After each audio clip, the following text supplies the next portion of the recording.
എല്ലാവർക്കും നമസ്കാരം. ഗുരുദക്ഷിണയിലേക്ക് സ്വാഗതം. അപ്പോൾ സീരിയസ് ഫ്രോഡ് ഇൻവെസ്റ്റിഗേഷൻ ഏജൻസി നമ്മുടെ മുഖ്യമന്ത്രിയുടെ മകളെ അല്ലെങ്കിൽ മകൾക്കെതിരായിട്ടുള്ള കുറ്റപത്രം സമർപ്പിച്ചിരിക്കുകയാണ്. അതിൻ്റെ അർത്ഥം എന്താണെന്ന് വെച്ച് കഴിഞ്ഞാൽ, ഈ ഏജൻസി നേരായ വഴിയിലാണ് പോകുന്നതെങ്കിൽ മുഖ്യമന്ത്രിയുടെ മകളായിട്ടുള്ള വീണ വിജയനെ അറസ്റ്റ് ചെയ്യും. അങ്ങനെ വീണ വിജയനെ അറസ്റ്റ് ചെയ്യുകയാണെങ്കിൽ നമ്മുടെ മുഖ്യമന്ത്രി രാജിവെക്കുമോ ഇല്ലയോ? പാർട്ടിയുടെ കീഴ്വഴക്കം അനുസരിച്ച് അങ്ങനെയാണ്. പക്ഷേ പിണറായി വിജയൻ വേറൊരു തരത്തിലുള്ള നേതാവായതുകൊണ്ട് നമുക്ക് പറയാൻ പറ്റില്ല. പിന്നെ ഞാൻ ആദ്യം SFIU എന്ന് കണ്ടപ്പോൾ ഞാൻ വിചാരിച്ചത് എന്താണെന്നറിയോ, ഇത് SFIയുടെ വേറെ ഏതോ ഒരു ഗ്രൂപ്പാണ് എന്നാണ് വിചാരിച്ചത്. പിന്നീടാണ് മനസ്സിലായത് സീരിയസ് ഫ്രോഡ് ഇൻവെസ്റ്റിഗേഷൻ ഏജൻസി ആണെന്ന്. അപ്പോൾ ഇത് പറയാൻ കാരണം എന്താണെന്ന് വെച്ച് കഴിഞ്ഞാൽ, SFIയിൽ കുറേ നാൾ വർക്ക് ചെയ്തിരുന്ന ഒരു വ്യക്തിയാണ് ഞാൻ. സ്കൂളിൽ പഠിച്ചുകൊണ്ടിരിക്കുന്ന സമയത്ത് 2 പ്രാവശ്യം SFIയുടെ സ്ഥാനാർത്ഥിയായിട്ട് വർക്ക് ചെയ്തിരുന്നു, മത്സരിച്ചിരുന്നു. അപ്പോൾ എന്നിട്ട് തോറ്റുപോയി. പക്ഷേ അങ്ങനെ ഒരു SFI ബാക്ക്ഗ്രൗണ്ടിൽ വളർന്നു വന്ന ആളാണ്. പക്ഷേ ഞാൻ എഞ്ചിനീയറിംഗ് കോളേജിൽ ചെന്നപ്പോൾ സ്വന്തം പാർട്ടിയിലുള്ള ഒരാളെ ഹോക്കി സ്റ്റിക്ക് കൊണ്ട് അടിച്ച് വരുന്ന കണ്ടപ്പോൾ ആണ് എനിക്ക് ആ കുറച്ച് SFIയെ കുറിച്ചുള്ള മതിപ്പില്ലാതെ വന്നത്. പിന്നീടാണ് എനിക്ക് മനസ്സിലായത്, ഇത് ശരിക്കും പറഞ്ഞാൽ ഒരു ഗുണ്ടാ സംഘം പോലെ പ്രവർത്തിക്കുന്ന ഒരു ഓർഗനൈസേഷനാണ്. അങ്ങനെയൊക്കെ ആണെങ്കിലും അന്നും ഞാൻ CPMൽ വിശ്വസിച്ചിരുന്നു. അതിനുള്ള കാരണം എന്താണെന്ന് വെച്ച് കഴിഞ്ഞാൽ, അന്നേരം നമ്മുടെ നേതാവ് എന്ന് പറഞ്ഞു കഴിഞ്ഞാൽ VS അച്യുതാനന്ദനായിരുന്നു. അദ്ദേഹത്തെ പോലെ പ്രതിച്ഛായയുള്ള, അല്ലെങ്കിൽ ആളുകൾക്ക് നല്ലത് ചെയ്യണം എന്ന് ആഗ്രഹിക്കുന്ന ഒരു വ്യക്തിയായിരുന്നു അദ്ദേഹം. അദ്ദേഹത്തിൻ്റെ പ്രതിച്ഛായയെ മുൻനിർത്തിക്കൊണ്ടാണ് ആദ്യത്തെ പ്രാവശ്യം പിണറായി വിജയൻ തന്നെ മുഖ്യമന്ത്രിയായത്. പിണറായി വിജയനെ കുറിച്ച് ചോദിക്കുകയാണെങ്കിൽ അദ്ദേഹം കറപ്റ്റഡ് ആയിട്ടുള്ള ഒരു പൊളിറ്റീഷ്യനാണെന്ന് എല്ലാവർക്കും തന്നെ അറിയാം. അദ്ദേഹം എങ്ങനെ പൊളിറ്റിക്സിൽ വന്നു, അദ്ദേഹം നടത്തിയ അക്രമ രാഷ്ട്രീയം, ഇതൊക്കെ എല്ലാവർക്കും തന്നെ അറിയാവുന്നതാണ്. അതിനെക്കുറിച്ച് ഞാൻ സംസാരിക്കുന്നില്ല. പക്ഷേ ഇവിടെ ഞാൻ സംസാരിക്കാൻ ഉദ്ദേശിക്കുന്നത് എന്താണെന്ന് വെച്ച് കഴിഞ്ഞാൽ, വീണ വിജയനെ കുറിച്ചാണ്. അപ്പോൾ ഇപ്പോൾ SFIU നടത്തിയിരിക്കുന്ന ഈ ഇൻവെസ്റ്റിഗേഷൻ അതിനെക്കുറിച്ച് നമ്മൾ നോക്കുകയാണെങ്കിൽ, പണം കൊടുത്ത കരിമണൽ കർത്തയുടെ കമ്പനി പറഞ്ഞിരിക്കുന്നു അവർ പണം കൊടുത്തിരിക്കുന്നുണ്ടെന്ന്. അതേപോലെ എക്സാലോജിക്കും പറയുന്നു ഞങ്ങൾ പണം റിസീവ് ചെയ്തിട്ടുണ്ട്. പക്ഷേ അതിന് വേണ്ടതായിട്ടുള്ള ഒരു സർവീസോ അല്ലെങ്കിൽ ഒരു പ്രോഡക്റ്റോ അങ്ങനെയുള്ള ഒരു കാര്യം പോലും എക്സാലോജിക്ക് കൊടുത്തിട്ടില്ല. അപ്പം പിന്നെ എങ്ങനെ പണം കിട്ടിയെന്ന് ചോദിച്ചു കഴിഞ്ഞാൽ, മുഖ്യമന്ത്രിയായിട്ടുള്ള അച്ഛനോ അമ്മയോ ബന്ധുക്കാരൊക്കെ ഉള്ള ആൾക്കാർക്ക് ഇങ്ങനെ പണം കിട്ടും. അതുകൊണ്ടാണ് സീരിയസ് ഫ്രോഡ് ഇൻവെസ്റ്റിഗേഷൻ്റെ ഈ ഇൻവെസ്റ്റിഗേഷൻ എത്രത്തോളം ഇമ്പോർട്ടൻ്റ് ആകുന്നത്. അപ്പോൾ അവർ മര്യാദക്കുള്ള രീതിയിൽ കാര്യങ്ങൾ മുൻപോട്ട് കൊണ്ടുപോവുകയാണെങ്കിൽ ഉറപ്പായിട്ടും മുഖ്യമന്ത്രിയുടെ മകൾ അറസ്റ്റിലാകും.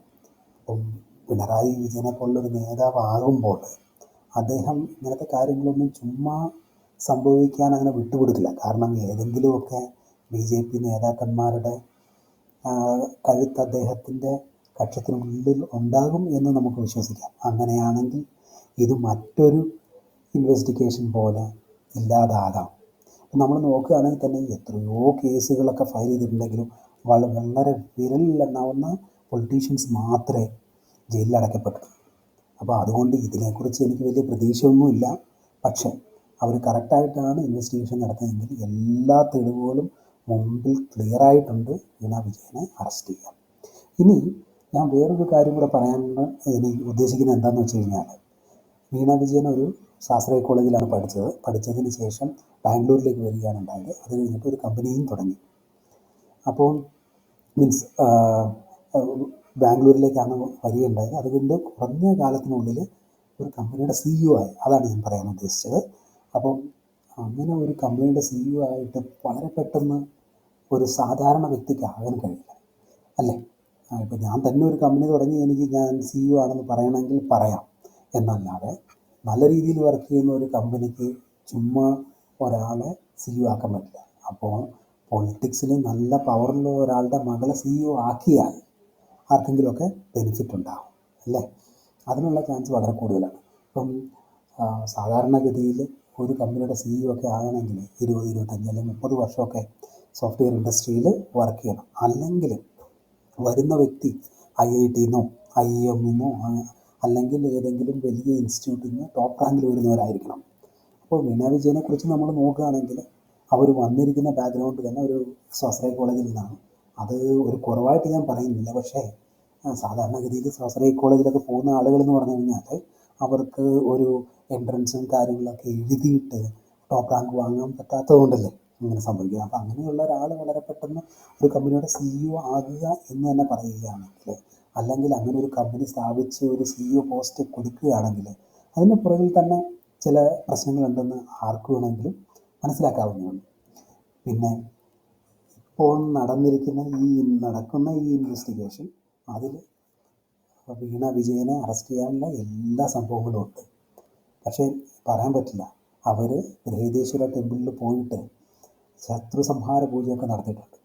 അപ്പോൾ ഈശ്വരൻ്റെ മുമ്പിൽ നമ്മൾ കള്ളനാണേലും നല്ലവനാണേലും ഇനി കുറച്ച് കോഴ വാങ്ങിയിട്ടുണ്ടെങ്കിലും ഒക്കെ ഈശ്വരൻ ഒന്നും തന്നെയല്ലേ, എല്ലാവരും ഒരേപോലെയല്ലേ കാണുള്ളൂ അല്ലേ.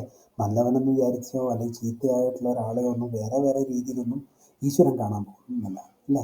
അങ്ങനെ ആളുകളെ വേർതിരിച്ച് കാണുന്ന ഒരു ആളെ നമുക്ക് ഈശ്വരൻ എന്ന് വിളിക്കാൻ പറ്റില്ല. അപ്പോൾ അതുകൊണ്ട് ഉറപ്പായിട്ടും വീണയ്ക്ക് അല്ലെങ്കിൽ വീണ വിജയന് ഈശ്വരൻ്റെ അനുഗ്രഹം ഉണ്ടാകും എന്ന് പ്രതീക്ഷിക്കുന്നു. ഇതുപോലെ മറ്റൊരു കാര്യം കൂടെ പറയാനായിട്ട് ആഗ്രഹിക്കുകയാണ്. എന്നാൽ മറ്റൊരു വീണയുണ്ട്. അതായത് കേരളത്തിലെ തൊഴിലാളി വർഗത്തിൽ, അതായത് ഏറ്റവും താഴെക്കിടയിൽ വർക്ക് ചെയ്യുന്ന ആശാ വർക്കേഴ്സ്, അവർക്ക് കുറച്ച് ശമ്പളം കൂട്ടിക്കൊടുക്കണം എന്ന് പറഞ്ഞിട്ട്, അത് ആരോഗ്യ മേഖലയിൽ വർക്ക് ചെയ്യുന്നവരാണ്, അവർ പോയിട്ട് കുറേ നാളായി സമരം ചെയ്യുന്നു. അവർക്ക് 5 പൈസ പോലും കൂട്ടിക്കൊടുക്കില്ല എന്ന് പറഞ്ഞുകൊണ്ട് വീണ നിൽക്കുകയാണ്. അപ്പോൾ അടുത്ത വീണയും റെഡിയായിട്ട് നിൽക്കുകയാണ്. ഇവർ രണ്ടുപേരും തന്നെ ഇപ്പോൾ CPM പാർട്ടിക്ക് ഒരു പാരയാണ്. പക്ഷേ ഇങ്ങനെയുള്ളൊരു പാര നടക്കുമ്പോൾ ഇവിടെ നല്ല കാര്യം എന്താണെന്ന് വെച്ച് കഴിഞ്ഞാൽ, ഇപ്പോൾ സപ്പോസ്, അതായത് നമുക്ക് ഇങ്ങനെ വിചാരിക്കാം, വീണ വിജയനെ അറസ്റ്റ് ചെയ്യും. അങ്ങനെയാണെങ്കിൽ മുഖ്യമന്ത്രി രാജിവെക്കുമോ? സാധാരണഗതിയിലുള്ള ഏതെങ്കിലും മുഖ്യമന്ത്രിയാണെങ്കിൽ അവർ ഉറപ്പായിട്ടും രാജിവെച്ചേനെ. പക്ഷേ പിണറായി വിജയൻ്റെ കാര്യം ആയതുകൊണ്ട് എനിക്ക് ഉറപ്പില്ല. ഇനിയിപ്പം വേറൊരു ഓപ്ഷൻ എന്താണെന്ന് വെച്ച് കഴിഞ്ഞാൽ, പിണറായി വിജയൻ രാജിവെക്കുന്നു, മരുമകനെ മുഖ്യമന്ത്രിയാക്കാമെന്ന് വെച്ച് കഴിഞ്ഞാൽ വീണയുടെ ഭർത്താവല്ലേ, അപ്പം അയാൾക്കും മുഖ്യമന്ത്രിയാകാനുള്ള സ്കോപ്പില്ല. ഇങ്ങനെ 2 കാര്യമുണ്ട്. അത് മാത്രമല്ല, ഇങ്ങനെയുള്ള അറസ്റ്റ് ഉണ്ടാകുകയും ഇങ്ങനെയുള്ള കുറച്ച് രാജ്യങ്ങൾ നടക്കുകയാണെങ്കിൽ ചിലപ്പോൾ CPM കേരളത്തിൽ രക്ഷപ്പെടാനുള്ള ചാൻസ് ഉണ്ട്. ഇത്രമാത്രം പറഞ്ഞുകൊണ്ട് ഈ വീഡിയോ ഇവിടെ അവസാനിപ്പിക്കുകയാണ്. Thanks for watching.